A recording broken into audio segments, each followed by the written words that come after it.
খুন খারাপি অনার্যতার একটা পরিবেশের সৃষ্টি হয়েছে।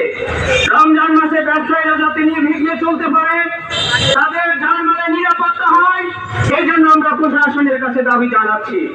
প্রিয় উপস্থিতি, এই পর্যায়ে আলোচনা নিয়ে আসেন ইসলামী ছাত্র আন্দোলন বাংলাদেশ নারায়ণগঞ্জ মহানগর শাখার সংগ্রামী সভাপতি ছাত্রনেতা এইচ.এম. শাহীন আদনান।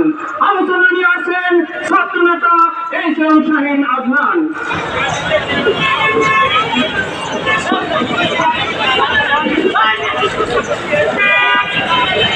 إن الحمد لله نحمده ونصلي على رسوله الكريم أما بعد فأعوذ بالله من الشيطان الرجيم بسم الله الرحمن الرحيم فإذا قضيت الصلاة فانتشروا في الأرض وابتغوا من فضل الله واذكروا الله كثيرا لعلكم تفلحون। গতকাল ইসলামী আন্দোলন বাংলাদেশ নারায়ণগঞ্জ মহানগর কর্তৃক আয়োজিত আজকের এই মাহে রমজানের স্বাগত র্যালির পূর্ব সমাবেশে উপস্থিত সংগ্রামী তৌহিদি জনতা, সকলকে ইসলামী ছাত্র আন্দোলন বাংলাদেশ নারায়ণগঞ্জ মহানগর শাখার পক্ষ থেকে আন্দোলন শুভেচ্ছা অভিনন্দন। প্রিয় উপস্থিতি,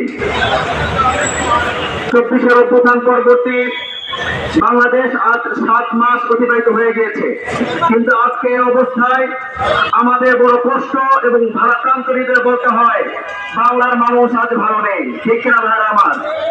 আমরা ভেবেছিলাম যে আমরা স্বৈরাচারকে বিদায় করেছি, জুলুমবাজদের বিদায় করেছি, খুনিদেরকে বিদায় করেছি, চাঁদাবাজদের বিদায় করেছি।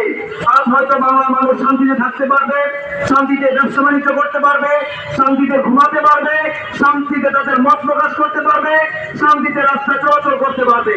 কিন্তু আমরা কি দেখছি? আজকে চুরি, ছিনতাই, ডাকাতি, খুন, গুম, ধর্ষণ সহ প্রতিটি অন্যায় কাজ সমাজের রন্ধে রন্ধে ছড়িয়ে পড়েছে। ঠিক না ভাইরা আমার? আজকে এই অবস্থার মধ্যে প্রশাসনের ভাইদেরকে আমরা তাদেরকে দমনের তাদের সেই কার্যকারিতা আমরা হতাশা প্রকাশ করছি। তাদের অ্যাক্টিভিটি আমরা দেখতে পাচ্ছি না।